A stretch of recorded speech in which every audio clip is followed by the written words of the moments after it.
23 years ago, Ohio State ended Miami's dynasty and jump-started their own that has been going strong ever since.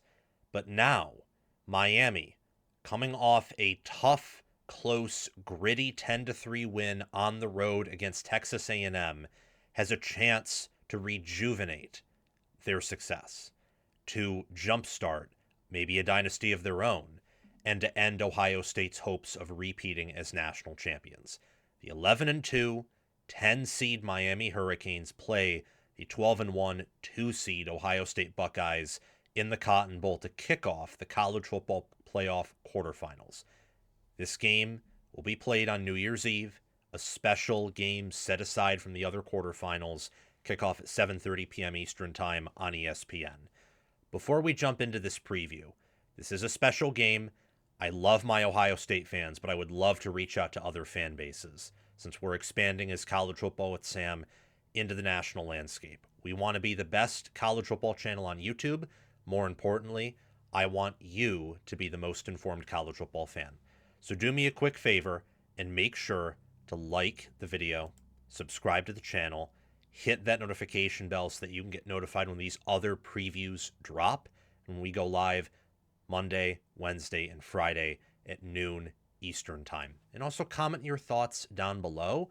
And do me a favor, and through the link in the pinned comment, go to my channel page, to the playlist section, and hit the notification bell on my Miami and Ohio State playlists, depending on whether you're a fan of the Canes or the Buckeyes. Thank you for that. I appreciate that. We try to run an elite operation here on College Football with Sam, and I think we do. And to be elite, to be knowledgeable, you have to get down to the data. Film is important. Check. I watched both of these teams. Watched Miami very closely against A&M, watched them against Notre Dame, watched them against Louisville closely, watched them at other points in the year, but those were the main games.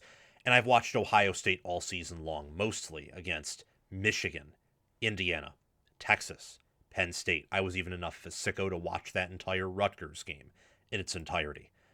Let's check what the data has to say. These teams, in my mind, profile, I would say, somewhat similarly. Don't get me wrong. Ohio State is favored by 9.5 points. They're not the same team.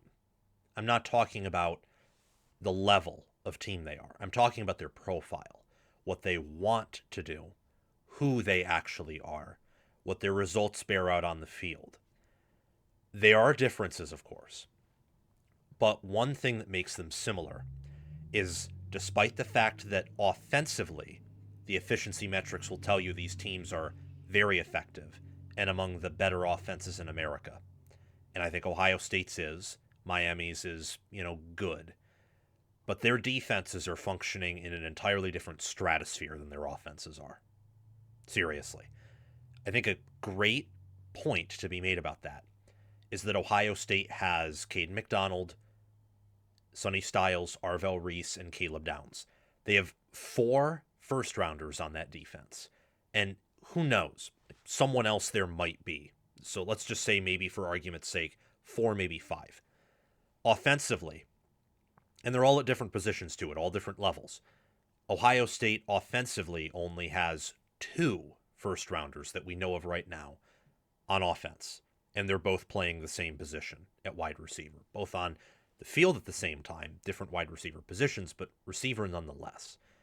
The defense is more balanced. It has a higher upside. It has a higher floor. And it's the same thing with Miami, where Miami has a really good receiver named Malachi Toney. They have a good running back in Mark Fletcher. Carson Beck is who he is. And their offensive line is really, really good. It's the best O-line in this game, don't get me wrong. But it pales in comparison to what their defense is, with Akheem Mesidor and with Rueben Bain Jr. and Ahmed Moten Sr. and David Blay on that defensive line. And, I would even say their secondary, when healthy, is probably better than their receiver core. You see this bear out in metrics, where Miami is 6th in defensive points per game allowed, allowing 0.28 or 208. My apologies. And they're scoring 0.462, which is 26th. They're outside the top 25 in offensive points per play. Ohio State is 14th in offensive points per play, averaging 0.5. They're scoring a half a point per play on average. That's really good, very efficient. Their defense, though, is only allowing 0.156 points per play, which is first. They're only one of 3 defenses to allow less than a fifth of a point per play. Themselves, Texas Tech, and Indiana, who I think are the top 3 defenses in college football right now, and probably significantly better than fourth, whether that be Oklahoma, or I would actually argue that's probably Miami after the first round, and watching Oklahoma's defense at times struggle against Alabama, and Miami's just completely lock A&M's offense down outside of maybe 1 or 2 big plays and 1 or 2 sustainable drives. Ohio State is second in defensive efficiency, 6th in offensive efficiency. I would say that they're probably better than that defensively and worse than that offensively. 123rd in special teams. Yeah, that figures. Miami, 71st in special teams efficiency, 6th in defensive efficiency, 19th in offensive efficiency. Much like Ohio State, special teams go figures. Defense is probably a bit underrated. Offense is probably a bit overrated. The Buckeyes are top 2 unanimously in almost all power ratings. First in S&P Plus, first in game control, second in FPI, FEI, and efficiency, only behind Indiana there. Miami is top 10 unanimously, which still some playoff teams can't say. Ole Miss can't say that. Alabama can't say that. But Miami is not quite top 5. They're not as good as Ohio State, Indiana, Georgia, in my mind. They're not in that upper tier. 7th at FBI, 6th game control, 8th efficiency, 9th in S&P Plus and FEI. So we're going to really, in this preview, take the angle at times, what does Miami need to do to make this close? What do they need to do to cover? And then what advantages do each team have over the other? Because Ohio State's a big favorite. They're the biggest favorite out of all quarterfinal teams. And a big part of the reason why that is because Ohio State is a better version of Miami in a lot of ways, though it's not quite 2021 Georgia-Michigan theory where they're the exact same team and one team is better at everything. You're not there. But in terms of which side of the football is better and whether or not defensively the run defense is better or the pass defense is better, I think they're very similar in that regard. One area where I think they might share a similarity, but Ohio State's again better, is quarterback. Both of these quarterbacks are not run threats, though they can occasionally scramble for additional yards. Both play like veterans. Beck actually is. Sayin at this point is, but he's pretty young. Both are fairly accurate. Sayin much more so than Beck. Both, when under pressure, can crack in a way that other quarterbacks just do not. For Sayin, I attribute that to his youth. Beck, that's just a problem he has that at this point he's not really going to fix. Sayin's better, superior in QBR, passer rating, has thrown more touchdowns. He also has a better supporting cast at receiver and running back for sure. Does not necessarily have the same pass protection Carson Beck does, though. And I think he handles the pocket better than Carson Beck does. Does not get happy feet as much as Carson Beck might. He also set the record for regular season completion percentage. So Sayin's a guy, and if Miami is going to match Ohio State, they're going to need the efficient version of Carson Beck to show up and not the inefficient, very turnover-prone version of him to show up. Some key players for the Hurricanes to pay attention to. It mostly revolves around their defensive line. Linebackers, with Mohamed Toure leading them, is good. Their secondary, when healthy, with O.J. Frederick, Keontae Scott, Xavier Lucas. That's a good unit, too. Don't get me wrong. Zechariah Poyser, hopefully he's healthy. But their defensive line is their non-negotiable. We'll get to Ohio State later, but Ohio State's actually pretty similar in that regard. A lot of people like to talk about downs and their backers, and I love to talk about them too, but their defensive front's probably the better part of their defense too. For Miami, that's obviously the case. That's known to be the case. I mean, their best defensive player in the backfield, I think, is nickel Keontae Scott. And Keontae Scott, his presence is most felt on the line of scrimmage. You saw that against Texas A&M. Making several TFLs, pressuring the quarterback, getting multiple sacks, physical tackler. For Miami, defensive tackle Ahmad Moten Sr., and then their defensive ends Rueben Bain Jr. and Akheem Mesidor. Bain and Mesidor have a combined 120 pressures. That's crazy. They're almost averaging combined 10 pressures per game. Close, not quite. And then you add in Ahmad Moten, who has 24 pressures on his own. And this is a defensive line that isn't just competent at stopping the run. They are awesome at getting to the quarterback and creating havoc plays and helping out that secondary and backfield. The only area on offense where I'm really concerned with Miami, because Miami with Malachi Toney and maybe CJ Daniels, and if Beck plays well, might be able to target Ohio State's more so corners here or there. But they're not consistent enough, and Ohio State's corners are good enough to where that's probably going to be a matchup of trade-offs, if not an Ohio State outright victory. What Miami can do with their O-line and with Beck occasionally hitting those receivers is they can maybe rely on getting 2, 3, 4 yards in a cloud of dust, and if their defense does their job, they can make this a tight game in the fourth quarter and pull out with a win. You're looking at Mark Fletcher Jr. there. On top of the offensive line, James Brockermeyer, Francis Maigoa, Markel Bell, Matthew McCoy. Mark Fletcher Jr. almost has 1,000 rushing yards, 10 touchdowns. He did a great job with yards after contact and finding the hole against Texas A&M. He will need to do that yet again against an Ohio State defense that is basically better than Texas A&M's in every way except for maybe getting pressure on the quarterback on third down with Elko's exotic blitzes. For Ohio State, key players to pay attention to. You got Cade McDonald, Caden Curry on the defensive line, tackle for McDonald, end for Curry. Those are the best players at their positions. McDonald is the best defensive tackle in this game. I would say Rueben Bain is the best defensive end in this game. Curry has 44 pressures. McDonald is 11. McDonald's specialty is just being like this, huge polar bear and stretching out. He has good arms. He has good size. He has nice height. He's just the perfect build for a D tackle and just eating up space. And since he weighs more than your center does and is stronger and well-conditioned and elite, it's very hard to oppress the middle of Ohio State's defense. That 4 years ago, when Mario Cristobal last played Ryan Day, that was the easiest thing to do, was oppress Ohio State's middle. That's not the case anymore and has not been the case for quite some time. That's also because not just Caleb Downs, and I didn't bring him up here because everyone knows Caleb Downs is an impact player. I thought preseason and early season that Arvell Reese would be a better linebacker than Sonny Styles. And that's something I was wrong about. Sonny Styles is their best linebacker. He's not the flashiest, but a lot of that's due to different skill set and position.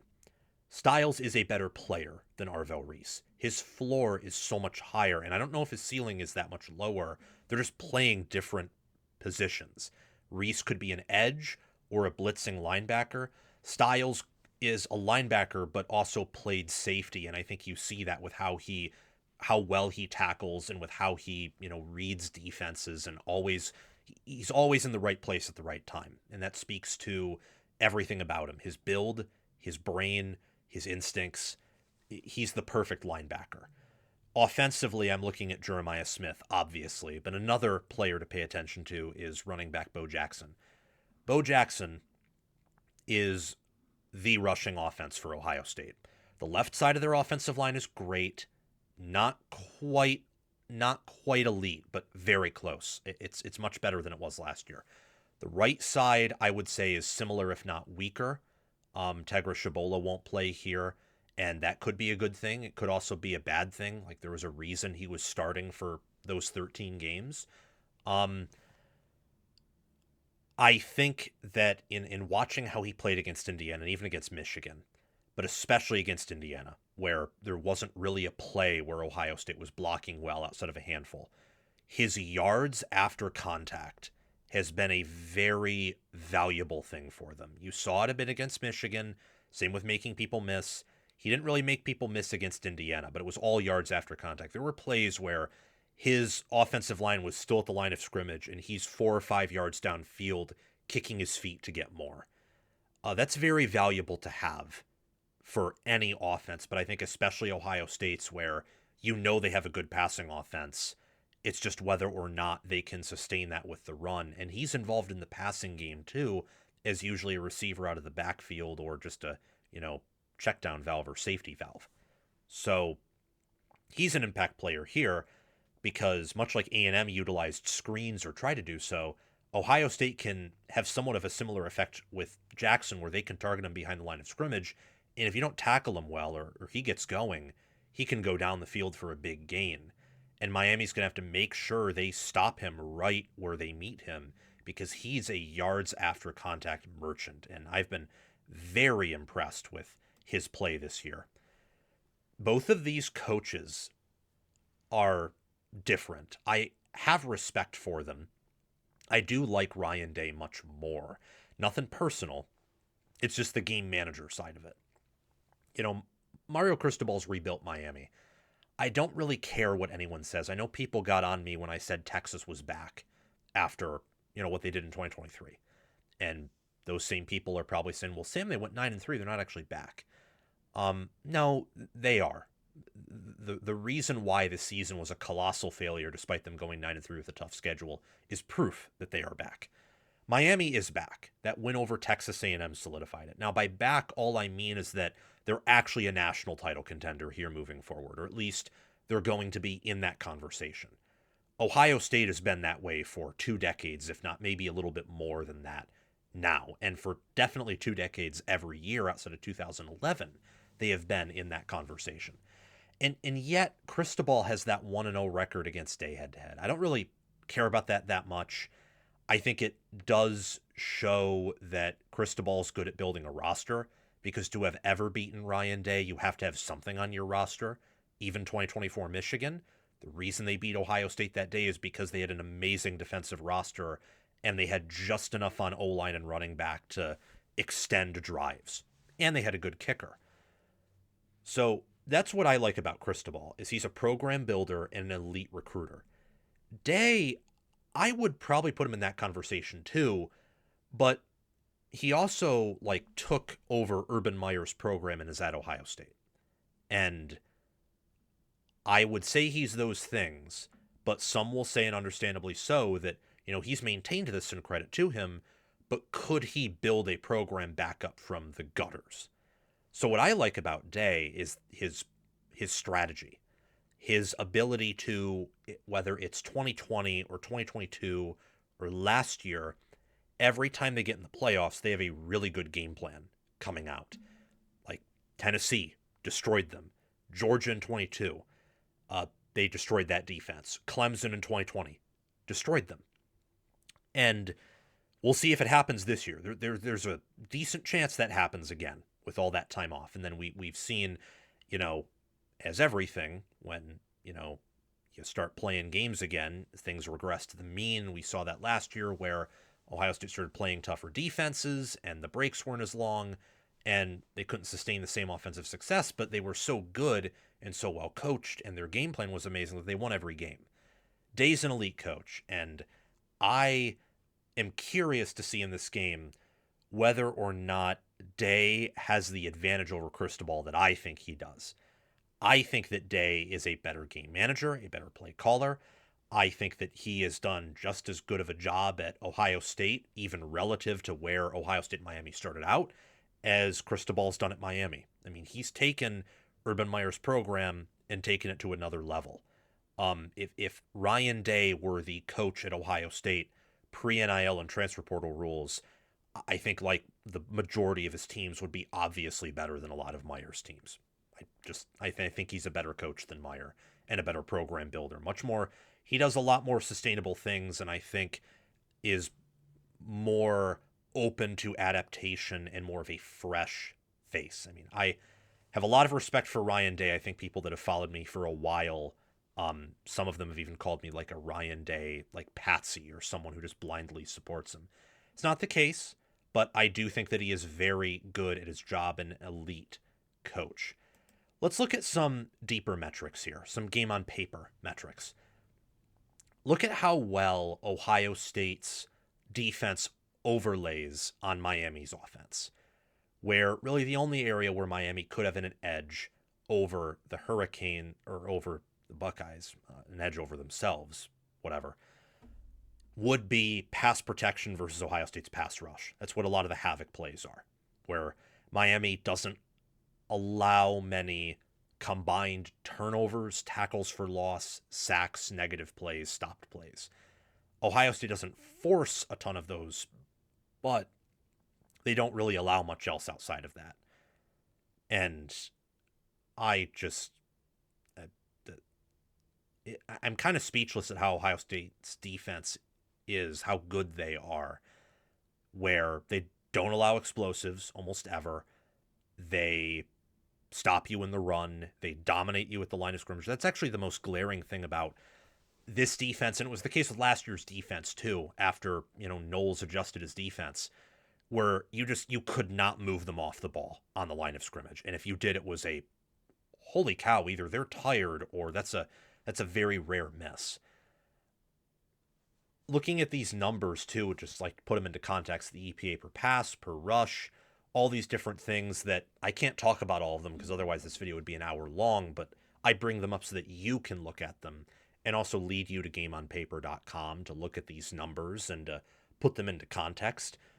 Ohio State's defense is going to outdo Miami's offense and beat them at mostly everything except for pass protection versus pass rush. And maybe that could go a little bit in terms of O-line, D-line, where I think it's pretty even there. Where Ohio State's better at everything, Miami might be better at pass pro than Ohio State is at pass rush, though I think Ohio State's pass rush is phenomenal. Wouldn't be shocked if they were to get to Beck often. And maybe Miami's O-line can hold their water against this unit, but that's a tall ask against the number one defense in America. For Ohio State's offense versus Miami's defense, though, there is something to like about Miami here, where I think that with Ohio State, they should be able to very much limit their run game. They should be able to stuff their runs pretty consistently. They should be able to at times get penetration and generate TFLs. And in terms of pass rush, Miami, when you look at, that havoc percentage there, Miami should be able to have a better pass rush than Ohio State has pass pro, though it is close. Ohio State's offensive line is a great, if not at worst good, pass blocking unit. I think, too, that with that in mind and with how Sayin against Indiana handled pressure and how Ohio State looked against the best defenses they played all year, that being Texas and that being Indiana, I think there is something to be said here that could also affect their passing offense, where I love Jeremiah Smith and Carnell Tate against these DBs. Way more than I did against Indiana's DBs. Indiana's DBs aren't just on average probably better from an NFL angle, mostly because of Pons, but they're much more disciplined and yeah, they're just better. They're better college players. Some are even better NFL players than what Miami has. But you can probably get something similar to Indiana where there is so much pressure on Sayin and the line's being put in a blender and you don't have a reliable rushing offense to where if Ohio State, doesn't change their game plan, and I don't know if they can. Like they could last year, but last year's team was more veteran, it was deeper.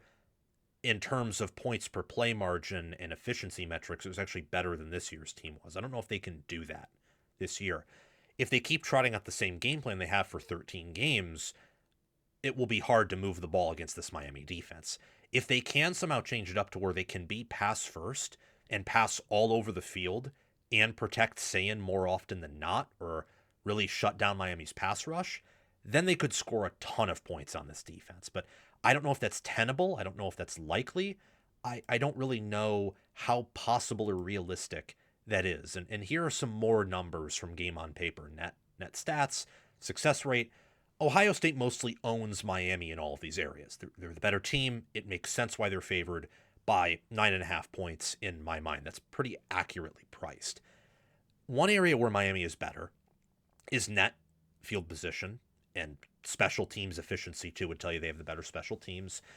Another area is defensive success rate. This was interesting to me because I do think Ohio State's secondary is better than Miami's, but Miami allows a lower passing success rate than Ohio State does. And I think a huge part of that is that pass rush difference, where if it's solely if it's like 7v7 and trench play doesn't matter, well, you take Ohio State's secondary, I think, all the time against Miami's. But if you're looking at like pass rush from a defensive perspective, you would take Rueben Bain, Akheem Mesidor, David Blay, and Ahmad Moten Sr. You would take them over Tywone Malone, Caden Curry, Kenyatta Jackson Jr., and Cade McDonald. You would. And it also has something to do with, strength of schedule, even though they're sort of similar there and those different things. But that shocked me, and I think that's where Miami's path to victory could lie, would be their pass rush, and then if the game's close enough, maybe special teams, if they can, correct from the kicking disaster against A&M, they could come through and make a play there. Keys to the game, speaking of that, wide receiver separation, yards after contact, pass protection, and quarterback awareness, along with tackling. Which quarterback takes more unnecessary sacks? As one of my friends, Brandon, on Twitter always says, stats are a QB statistic. And unless your offensive line is really getting destroyed, that is mostly true. Whoever takes more unnecessary sacks here is probably going to lose, based on the matchups I'm seeing and how both of these teams have played through 13 games. Who earns more yards after contact? I think Mark Fletcher Jr. and Bo Jackson are very good at this, where even if the play isn't well blocked, or even if it is, but they just need that extra yard or few yards. Well, we just saw Fletcher stiff arm a guy for 15 yards down the field, and I've seen Bo Jackson on plays that are either well blocked get additional yards, or on plays that aren't well blocked, he makes a guy miss and turns nothing into a big play. Wide receiver separation is key. Ohio State should, and I think definitely will win there. But if Miami just gets some, that's huge for them to help open up their offense. And then for pass protection, both units are top 20 per PFF. Miami's is top 5. Ohio State's is 17th. Who protects their quarterback better? That's going to be huge in this game, where I think we know if one team is to put together a more sustainable rushing attack, it's Miami. If one team is better overall, it's Ohio State. The better overall defense is Ohio State. The better passing attack is Ohio State. Ohio State has the vast majority of advantages here. The pass rush is the potential neutralizer on part of the Miami Hurricanes, and Ohio State tackles at a perfect level. Can Miami match that here? If they can't, even if they get good pressure, they're not winning this game. I strongly believe in line of scrimmage dominance and winning the trenches. And this is an area where if one team here is to win the trenches, it's Miami. And that's because Miami probably has top 5 line of scrimmage in football. Like, Ohio State's very good there. Their defensive line is insane. Their offensive line is good. Miami's offensive line is great, and they have the best offensive lineman among these lines in Francis Mauigoa. I would say their defensive line's also slightly better than Ohio State's. But what I also believe in is winning the coaching battle and the better overall team just winning straight up. And defense wins championships, and Ohio State checks most of those boxes. I am leaning with Ohio State here to possibly cover. I'm going to go against that and say that Miami covers, but I'm also going to say that I think Ohio State leads or ties for the entire game, and it feels like a double-digit win, but it isn't because of how both these teams have played. Ohio State loves to turn it down. They love it, and I know with Day calling plays, maybe they'll go up tempo. But I can't count on that, especially when the tempo and pace this year has been even slower than it was last year, and last year's team had double, if not triple, the amount of like proven day 2 or day 1 talent that this offense does. Like, the defenses are similar. In fact, after the Indiana game, I almost have a hard time saying in totality that last year's defense is better than this year's defense. This year's defense is insane. But the offenses have noticeable differences. There's a drop-off at running back. There, I think, is a drop-off at wide receiver. I think playoff Will Howard was better than what Sayin has showed us so far, mostly in terms of not taking sacks or not getting as flustered. And I think that Donovan Jackson would be the best lineman on this team. And as mediocre as some said Josh Fryer was, I think he would help the right side of this offensive line right now. So it's different. And I think that Miami will do enough defensively and force enough punts and maybe turnovers to make this a very close game. But since Miami doesn't have stellar special teams, since Beck is turnover prone, and I think Ohio State's better coached and the better team, I think they're going to handily control Miami and win this thing. I'm just not so sure if they're going to exactly cover the spread. Thank you guys so much for watching. Make sure to like, subscribe, and hit that notification bell. Would love to have more Buckeye fans and Hurricane fans and college football fans following this channel consistently. As always, see you guys soon in the next one.